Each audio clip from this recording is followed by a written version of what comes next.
Bienvenue à toutes et à tous, mes chers étudiants. Ce que vous voyez là, c'est la présentation relative au chapitre 3 de notre cours, relatif aux User Interfaces, et on va faire nos premiers pas en scripting là-dedans. C'est toujours relatif à la Unity Certified 3D Artist. C'est en préparation à cette certification-là. Et on va se concentrer maintenant sur la création d'interfaces graphiques. Alors voici le plan que nous allons suivre. Alors tout d'abord, on va faire un petit rappel et ensuite on va parler des systèmes de coordonnées. Il s'avère qu'il y a des nuances. Il y a trois systèmes en fait que l'on pourrait adopter pour nos user interfaces. On va les voir. On pourra voir un peu les meilleures pratiques et comment adapter nos interfaces à chaque plateforme et au format d'affichage que l'on va utiliser. Alors pour créer des interfaces graphiques, il y a des ressources, les sprites ou bien les images que l'on va utiliser. On pourra voir comment les choisir. Et une fois on a cette ressource-là, par exemple un sprite, on va pouvoir utiliser le sprite editor pour découper un peu les images. Alors il y a des composants qui sont relatifs à la création d'interfaces graphiques, tels que le texte. Il y a aussi le composant Text Mesh Pro, Image Layout Canvas. On pourra voir ces différents composants-là. Et puisque certains de ces composants ils sont maintenant disponibles dans le Package Manager, qui est un nouveau outil dans Unity, on va en dire un mot. Et après, on va voir un peu les composants qui permettent l'interaction, comme dans les formulaires classiques, tels que button, toggle, slider, etc. Et enfin, on va présenter un peu le projet numéro 3 relatif à ce chapitre-là. Alors, juste pour rappeler les objectifs de la Unity Certified 3D Artist, certains de ces objectifs-là, il inclut bien sûr l'implémentation des objets 3D et la création d'environnements. Il y a la possibilité de comprendre un peu le cycle de développement des différents outils, des différents projets. On pourra voir comment on peut prototyper les user interfaces et c'est ce qu'on est en train de faire dans ce chapitre-là. On comprend, l'objectif c'est de voir un peu les animations et comment les rendus 2D sont réalisés. C'est ce qui va être fait dans le chapitre suivant. Et bien sûr, il y a d'autres éléments, comment on affiche les éléments en 3D en temps réel, etc. Donc, on commence directement avec la première section, les systèmes de caméra. Alors, pour dire un mot, il s'avère qu'il y a trois systèmes. Le premier, c'est Overlay, ensuite Camera et World. Alors, avant de voir ces trois systèmes-là, il faut dire qu'une bonne interface utilisateur, c'est une interface qui rajoute à l'expérience et qui ne fait pas la distraction. Donc il faudrait bien qu'elle attire l'attention, qu'elle soit réactive, du type responsive, comme dans les pages web maintenant, qui pourrait s'agrandir et se réduire selon la taille de notre affichage, un téléphone ou bien un écran assez grand. Et pour faire cela, pour ajouter un peu cette flexibilité-là, il y a trois systèmes de coordonnées qui pourraient offrir chacun des avantages et quelques inconvénients. Alors, Screen Space Overlay, World Space et Screen Space Camera. On va voir un peu les trois différences. Le Screen Space Overlay, alors c'est le système par défaut, je dirais. Dans ce système, vous avez la User Interface, et elle apparaît toujours en haut de tout ce qu'il y a dans la scène. C'est comme si vous avez une image qui va se plaquer toujours devant vous, et ça prend un peu l'espace de l'écran.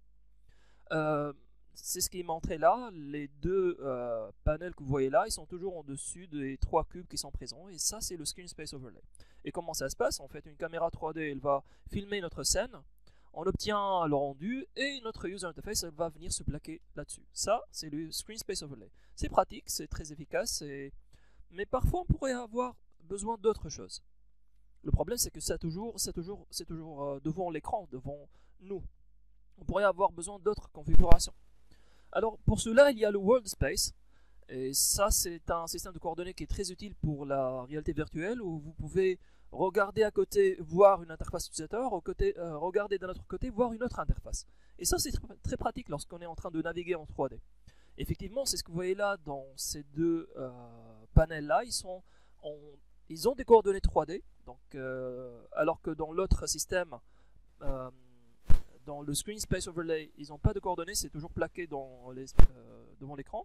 Là, ils ont des coordonnées 3D en X, Y, Z, et ils peuvent recevoir des transformations de positionnement et de taille.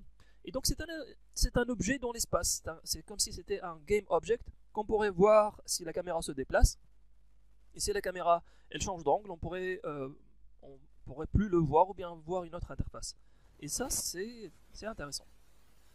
Le troisième système, c'est le système qui va coûter un peu plus de mémoire, et ça s'appelle Screen Space Camera. Alors là, dans la Screen Space Camera, la user interface elle va faire partie du cône d'affichage de la caméra. Alors, si notre user interface elle est devant un objet 3D, alors considérons que ça c'est ma user interface, je vais prendre la souris, et elle est devant un objet 3D, donc elle va être cachée. Si c'est l'inverse, donc si l'objet 3D on fait un zoom, l'objet 3D dépasse, elle pourrait effectivement, comme dans le cas des deux panels là, être derrière les objets. C'est donc plus de flexibilité. Donc les éléments ils sont relatifs à la caméra elle-même, ils peuvent les éléments graphiques de la user interface ils pourraient être cachés ou bien devant les éléments 3D. Sauf que l'inconvénient c'est que puisque la caméra elle est calculée à chaque fois, alors ça va coûter. Donc à chaque update, à chaque frame qui est calculé, on va redessiner les éléments de la user interface. Alors que c'est pas le cas dans les deux autres systèmes précédents. Et voilà, donc à chacun son avantage, ses inconvénients. Donc maintenant on arrive aux best practices relatives à la user interface. Alors bien sûr il faudrait avoir un feedback de l'utilisateur. Malheureusement dans les game design documents, il n'y a pas vraiment une spécification qui va nous indiquer à 100% comment va se comporter la user interface. Donc en gros on va avoir 2 à 3 propositions que l'on pourrait présenter par exemple à notre client. Et on va choisir et raffiner au fur et à mesure notre user interface. Donc c'est un process qui se continue en amélioration. Et bien sûr, ça doit être flexible et adaptable à chaque plateforme. Et donc pour cela, il y a différentes possibilités. On pourrait avoir une interface utilisateur qui est statique, qui va être toujours de la même façon. Donc live et score par ici. Si on va permettre donc à notre téléphone par exemple de changer de sens, donc s'il est en horizontal ou bien en vertical, ça va rester statique et live the score ils vont disparaître. Donc là c'est un mauvais choix, mais parfois on pourrait avoir besoin d'interfaces qui soient statiques et ça pourrait marcher effectivement, comme dans les jeux FPS par exemple sur téléphone, les interfaces elles sont toujours dans la même position et c'est statique en fait et c'est très rentable en termes d'expérience de jeu. En contrepartie, il y a bien sûr l'aspect dynamique, ça c'est un peu l'aspect responsive que l'on retrouve sur les pages web. Et en gros, ceci veut dire que si on va changer de taille, si on est sur un écran grand ou bien un écran plus réduit, les éléments graphiques ils vont changer de position et s'adapter à l'écran. Donc on va se dire par exemple que live et score, ils vont toujours venir se plaquer sur les coins gauche et droite en haut de l'écran. Et c'est ce qu'on a là si l'orientation du téléphone change. Et donc à chacun ses avantages et ses inconvénients. Les static interfaces, donc ça permet de faire un développement beaucoup plus facile effectivement, et c'est pas toujours mauvais. C'est relatif à l'expérience que l'on désire avoir. Donc c'est selon le JDD bien sûr, selon les besoins que l'on va choisir l'un ou l'autre. Alors juste un mot sur le design pour de multiples résolutions. Il y a des composants sur Unity, ce que vous voyez là en blanc c'est le canvas qui est utilisé sur Unity pour la mise en place des différentes user interfaces, et selon ces dispositions là, ce que vous voyez là c'est le anchor, et selon l'encre de chacune des composantes graphiques que vous voyez là, on va pouvoir plaquer un peu les différents éléments graphiques et les positionner dans une position relative qui soit dynamique ou bien non. Donc on pourrait avoir aussi la possibilité de faire la mise en échelle des éléments, et pour tous ces aspects là, soit le déplacement, donc là c'est statique, là ça se déplace et là ça se contracte. Il y a des composants qui ont été rajoutés dans Unity qui permettent de faire ces comportements là. Alors un mot sur l'affichage statique. Donc ça pourrait être utile, donc certainement. Euh,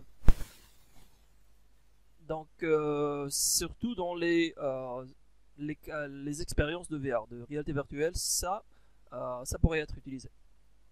Euh, donc, on arrive maintenant aux ressources, ce qu'on va pouvoir utiliser pour faire des user interfaces.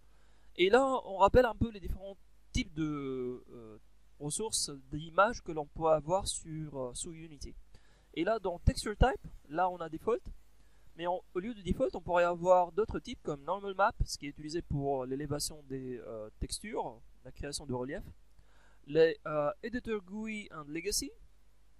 GUI, donc ça c'est ce qui était utilisé pour la création de user interface dans les versions anciennes de Unity. Maintenant on utilise plutôt Sprite, 2D and UI. Select this if you are using texture in a 2D game as a sprite. For more information, see the 2D. Donc ça c'est un peu la documentation. Et c'est ce qui est utilisé. Donc il y a d'autres types pour les curseurs, pour les cookies, c'est des images qui sont utilisées pour la répartition de la lumière. Lightmap, c'est le type d'image qui est utilisé pour l'enregistrement de l'illumination dans la scène. Et Single Channel, ça c'est une image monocanal. Donc surtout, on va pouvoir utiliser Sprite ou bien peut-être Default si on a une texture. Mais de préférence Sprite. Alors si on va choisir le type Sprite, notre étape presque automatique après, on va utiliser le Sprite Editor. Et le Sprite Editor, ça consiste à tout d'abord, classiquement, on va créer un dossier Sprites. Et dans ce dossier, on va placer différentes images. Et si on va cliquer là-dessus, on va avoir cette interface-là dans le Inspector. Et si on clique sur ce bouton-là de Sprite Editor, si on choisit ici Multiple, ceci veut dire qu'on va avoir plusieurs images plusieurs sous-images dans le sprite. Ça, c'est l'une des best practices que l'on peut avoir. Il est possible d'avoir une seule image, donc dans ce cas-là, on peut choisir la single. Et là, on peut découper les images. Alors, le découpage, il pourrait être réalisé automatiquement, à travers, surtout si on a une image PNG qui contient de la transparence. Et on parle de slicing, c'est ce bouton-là, Slice. Comme on pourrait sélectionner nous-mêmes en spécifiant par la main, on fait un dragging de la souris et ça permet de spécifier un peu des carreaux qui englobent un peu les différentes sous-images. Alors si on clique avec la souris ou bien si on découpe, on va avoir les positions XY, donc là on est en train de découper, XY, width and height, et si on a des bordures, et on peut indiquer le pivot et donner un nom à la sous-image. Et ça se continue comme ça. Alors, ça c'est si on va découper les morceaux, mais le découpage il pourrait aussi être automatique. Avec cette option-là, Slice, si on clique sur Slice, on va avoir l'option automatique. On pourra avoir un découpage par grid by cell size, donc on pourrait spécifier la taille.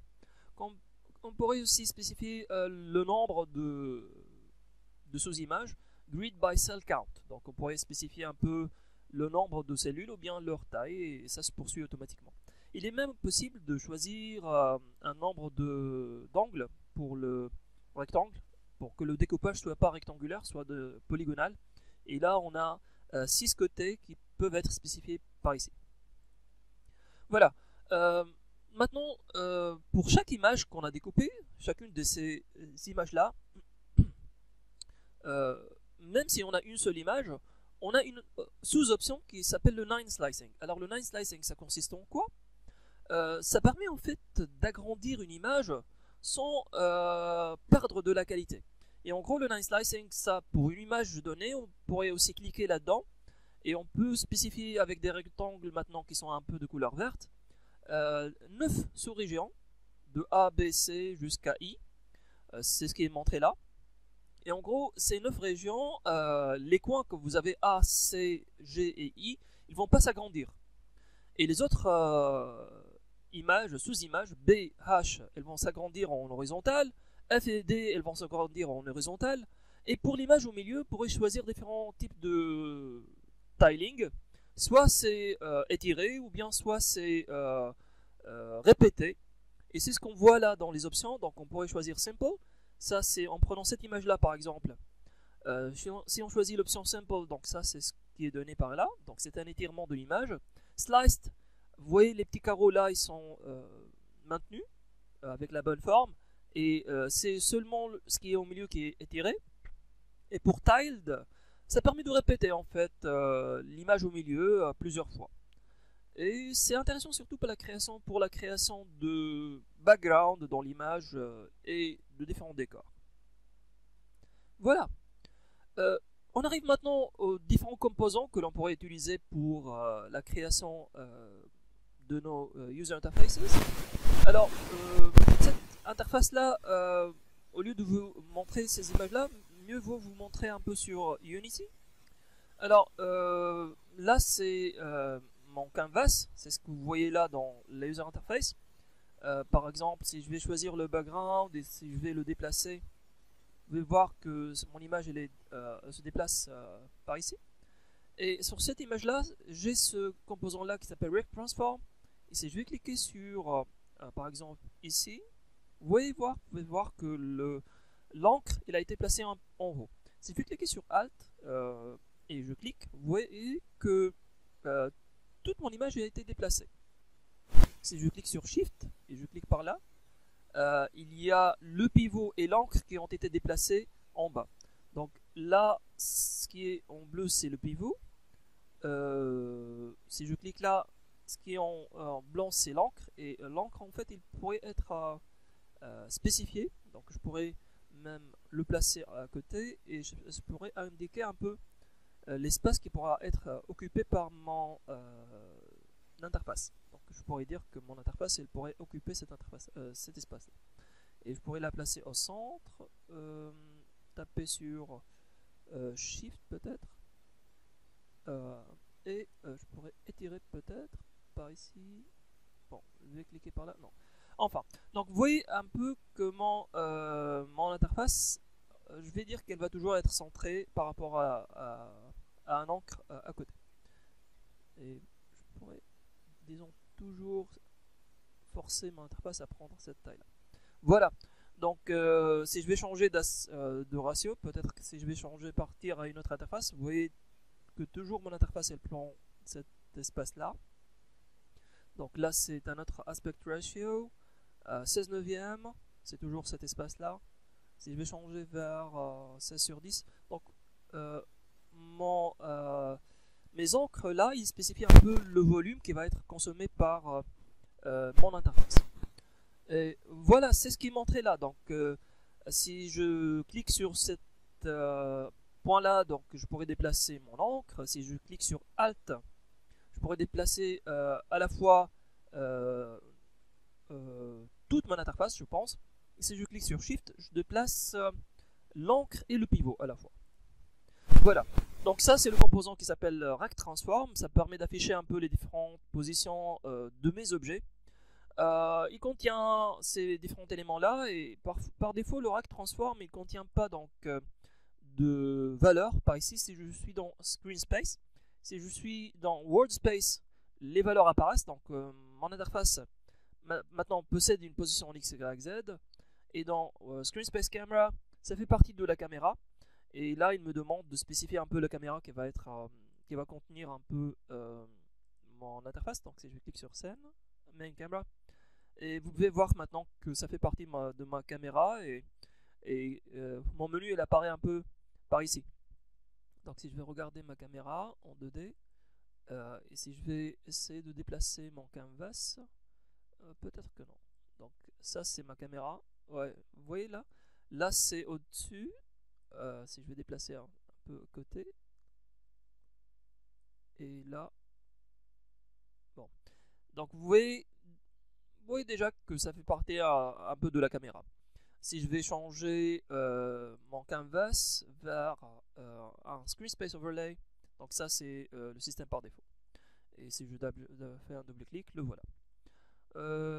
Ok, donc je vais garder mon interface comme ça. Voilà, donc ça c'est à propos du Rect Transform. Canvas, c'est le composant qui contient un peu toutes les interfaces graphiques. Donc c'est très important d'utiliser un canvas. Ce que vous voyez là en blanc, donc par défaut, si je rajoute une image,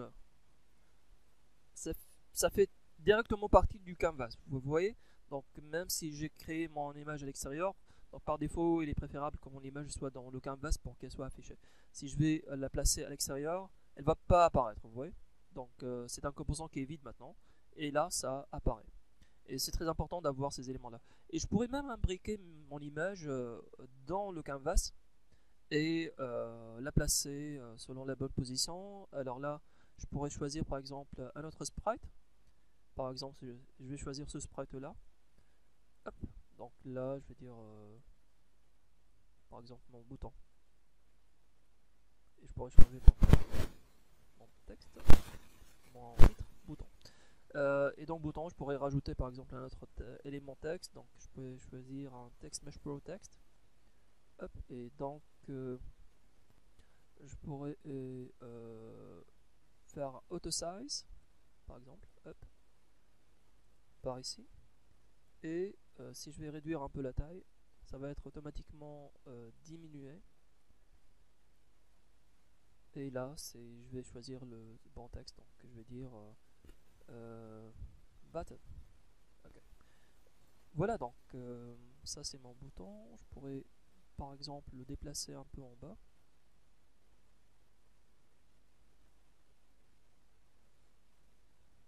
Et peut-être que je pourrais choisir comme encre en bas. Voilà. Donc ça permet de dessiner toujours le bouton par rapport à une position en bas pour qu'il soit toujours dans cette zone blanche là. Voilà, donc ça c'était une démonstration comment créer une user interface. Donc ça c'est les différents systèmes de coordonnées qui sont disponibles dans Canvas. On pourrait rajouter une image comme je viens de le rajouter maintenant, image. Mais il y a aussi la possibilité de rajouter un raw image. La différence entre les deux, c'est que raw image permet d'utiliser un peu presque donc the control is similar to the image control but offers more options animating images accurately following the control. Donc l'image control demande que ce soit un sprite, alors que raw image accepte les textures. Donc ça c'est relatif au type d'image qu'on a vu. Dans image, c'est ce qu'on a utilisé, il faut toujours avoir un sprite par ici. Ça c'est un sprite, c'est une image de type sprite, alors que dans raw image on pourrait utiliser une image de type texture. Ça c'est le image component, c'est ce que je viens d'utiliser maintenant, et ça demande un sprite. Il y a possibilité d'utiliser un texte, donc là je viens d'utiliser le composant Text Mesh Pro, mais je pourrais utiliser un texte, c'est le composant par défaut qui est présent dans Unity. Et on pourrait spécifier certains styles pour texte. Il y a ces notations-là qui pourraient être utilisées. Et donc si je spécifie un peu cette écriture-là dans mon texte, ça pourrait être colorié. Donc color equals yellow / color. On pourrait essayer de faire ça. Donc par exemple par ici. Essayons de voir si ça marche. Donc je vais faire color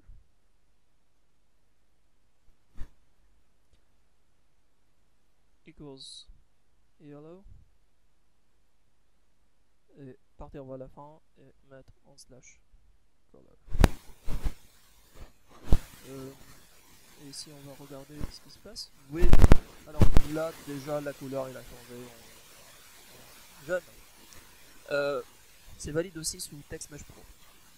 Alors il y a certains autres composants qui pourraient rajouter des effets, comme un composant qui s'appelle Outline, qui rajoute un peu une bordure, et le composant Shadow qui rajoute une ombre. On pourrait essayer de faire ça, par exemple par ici. Donc on va partir sur ce composant là. Par ici on va rajouter par exemple Shadow. On va écrire Shadow. Et voilà. Donc normalement sur notre interface, je ne suis pas certain si ça apparaît. Si je vais taper Shift espace, bon, ça devrait apparaître. Donc ça c'est parmi les composants qui sont disponibles. Et il faut dire que le Text Mesh Pro, le composant que j'ai utilisé il y a un instant, il n'est pas disponible par défaut. Alors ce qu'on faisait avant dans la version 2017.4 LTS, on partait sur l'Asset Store et on téléchargeait ce composant là gratuit. Maintenant, les composants qui sont devenus un peu matures, ils sont maintenant organisés et placés dans ce qu'on appelle le Package Manager de Unity. Et à partir, je pense, de la version 2019 peut-être, ce package manager il permet de faire appel à des packages qui sont prouvés, stables et très utilisés, comme Cinemachine ou bien TextMesh Pro. Et donc c'est la référence, c'est le lieu où il faut aller. Donc c'est par défaut dans Windows Package Manager. Euh, voilà. Euh, donc je pense que j'ai là la liste non exhaustive des composants qu'on pourrait retrouver dans le Package Manager. Il y a des composants d'animation 2D, c'est très intéressant. C'est l'un des apports qui permettent d'animer des objets 2D. Euh, donc l'import de fichiers PSD depuis Photoshop, la possibilité de faire de la réalité augmentée ou bien de la réalité virtuelle, notamment ARCore et ARKit, l'import de FBX, l'export de FBX, etc. Donc ça fait plein d'éléments qui pourraient être utilisés donc, pour aussi la modélisation 3D dans Unity, la programmation graphique. Tous ces composants-là, ils sont accessibles maintenant dans le Package Manager. Alors, on va voir un peu quelques autres composants qui sont très utiles. Il y a par exemple ce composant-là qui s'appelle Layout. Et Layout, il permet d'organiser un peu les différents éléments de ma scène de façon automatique. Alors, pour vous montrer, là, dans Subheader par exemple, si je vais regarder un peu en bas, Hardware, donc, dans cette liste-là, j'ai ce qui est appelé un Grid Layout. Et dans le Grid Layout, en fait, je spécifie un peu la taille, en X et en Y. Et tous les composants qui sont présents là-dedans, si je vais masquer cet élément-là, ils sont placés automatiquement dans une grille. Donc si je vais venir par ici et essayer de changer un peu le spacing, vous allez voir que les composants ils sont organisés d'une façon automatique par le grid layout. La même chose par ici dans le subheader, si je vais regarder le wood layout, donc là c'est un horizontal layout. Et si je vais augmenter le spacing, vous allez voir que les éléments ils sont placés automatiquement d'une façon horizontale. Effectivement, j'ai 3 éléments. Ça, c'est le premier. Ça, c'est le deuxième. Et là, c'est le troisième. Donc, il y a Grid Layout, Vertical Layout, qui donne la possibilité d'organiser verticalement. Horizontal Layout Element, ça, c'est ce qui permet en fait d'avoir un layout. Et il y a la possibilité de faire le changement de taille fitter. Donc, ça permet de mettre un peu les éléments dans un espace. Un mot sur TextMesh Pro.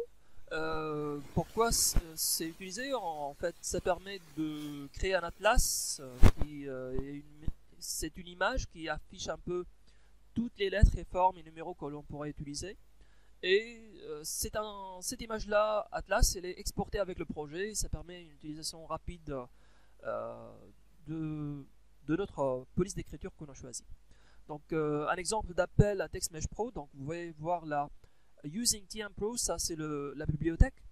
On pourrait déclarer un TMP TextMesh Pro underscore text avec un T majuscule. Et là, c'est notre variable qu'on pourrait utiliser dans notre classe, par exemple. ClockText avec un C minuscule pour indiquer que c'est une variable. Et dans la fonction update, on pourrait mettre dans ce ClockText, qui est une instance de la classe, qui contient différents paramètres, différents attributs et variables et méthodes.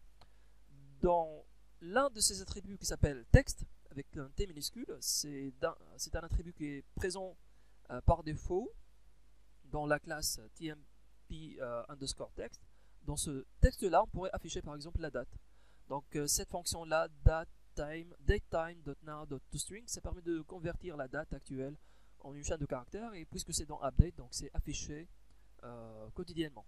Et là, c'est un exemple de code qui permet d'afficher quelque chose, un texte dynamique dans notre interface. Il faut dire qu'à chaque fois que l'on rajoute un canvas, il y a un composant qui est créé par défaut par Unity qui s'appelle Event System Manager. Alors, le Event System Manager, c'est ce que vous voyez là, dans la scène. Et ça fait partie en fait des deux composants que vous voyez qui sont. Ces deux composants ils sont placés sur ce game object qui est appelé Event System. Il y a le composant Event System et Standalone Input Model. Et ces deux composants-là, ils permettent de capturer un peu les clics et ce qu'on fait avec la souris, les interactions, et de générer un peu des réponses. Et ces réponses, elles vont être actualisées avec la fonction input. On arrive maintenant à la dernière section de cette présentation, qui est relative aux composants d'interaction. Alors juste pour indiquer que ça existe sous Unity, comme sous HTML, beaucoup d'entre nous sont habitués à utiliser des boutons, à créer des boutons, des toggles, des drop-down menus, des zones de saisie, input fields dans HTML. Alors c'est juste pour vous indiquer que ça existe. On pourrait indiquer qu'un élément il est sélectable, qu'il pourrait être sélectionné, donc ça existe. Je pense que c'est l'un des éléments qui pourrait être ajouté. C'est l'un des composants. Il y a le composant bouton, button. Donc il y a une classe button avec un B majuscule qui est présente sous Unity, qui offre différentes méthodes et attributs. Donc parmi les attributs, on pourrait retrouver des options comme interactable, interactif ou non, qu'on pourrait activer ou bien désactiver, transition, comment le bouton il est colorié, et les événements, il reçoit l'événement en clic. Et ça c'est l'un des événements qui sont présents dans Unity. Il y a toggle, toggle c'est ce qui permet de choisir une option, on va dire on choisit cette option ou non. Et c'est aussi reçoit de l'interaction, pourrait être animé, et on pourrait changer un peu les images qui sont présentes là-dedans. Toggle group, ça donne la possibilité de choisir une option parmi plusieurs. C'est un peu l'option comme radio dans HTML. Il y a slider, ça permet de choisir une valeur numérique entre 0 et 1. Et en fonction de cette valeur-là, on pourrait activer certaines configurations dans notre jeu, comme la difficulté par exemple de notre jeu. Scroll bar, ça ressemble à slider, mais c'est surtout utilisé pour faire un déroulement d'une zone. Ça permet d'afficher par exemple une grande image, de la dérouler et de voir un peu les différents contenus. Drop down, ça existe, ça permet de choisir dans une liste. Input field, le fameux composant, ça permet la saisie d'un texte. Et vous pouvez voir qu'il y a différents éléments, navigation, character limit, content type. Il y a plusieurs sous-options qui sont accessibles. On pourrait choisir le type de cette zone texte là. Donc on pourrait spécifier par exemple que c'est un password. Dans ce cas là, on pourrait tout ce qu'on va écrire, ça va être des étoiles. Et donc c'est très intéressant d'utiliser ça. Scroll rect, c'est un peu la région qui va être déroulée avec un scroll bar. Et voilà. Donc avec ça, on a terminé un peu l'ensemble des composants d'interaction. On finit avec ce slide là qui vous montre un peu le projet numéro 3. Alors le projet numéro 3, ça consiste à changer l'interface utilisateur qui est présente par défaut dans la Kitchen. C'est ce qui est montré par ici. L'objectif c'est de, comme j'ai utilisé ici, j'ai placé un bouton. On pourrait par exemple télécharger depuis l'Asset Store des User Interface Elements qui sont gratuits. C'est ce que j'ai fait, je pense, dans ce projet-là. Et donc par exemple, par ici, si je vais choisir Background, je pourrais changer le background par exemple en une autre image. Je pourrais par exemple choisir celle-là. Bon, c'est pas réussi, peut-être cette image-là. Donc je vous laisse voir un peu l'interface qui pourrait vous être utile. Alors je pense que ça c'est bon. Donc ça c'est une image qui contient un line slicing. Si je vais regarder cette ressource là par ici, Sprite Editor, vous pouvez voir que déjà ça contient 9 zones. Ça c'est la zone centrale et là c'est les différents éléments. Donc c'est parfait comme zone qui pourrait être utilisée pour mon background. Et vous pouvez continuer petit à petit pour changer cette interface là. C'est l'objectif de ce TP là. Donc merci pour votre attention. La prochaine vidéo elle va porter sur le chapitre numéro 4 relatif à l'animation et à l'animation de caractère. Bon courage à tous.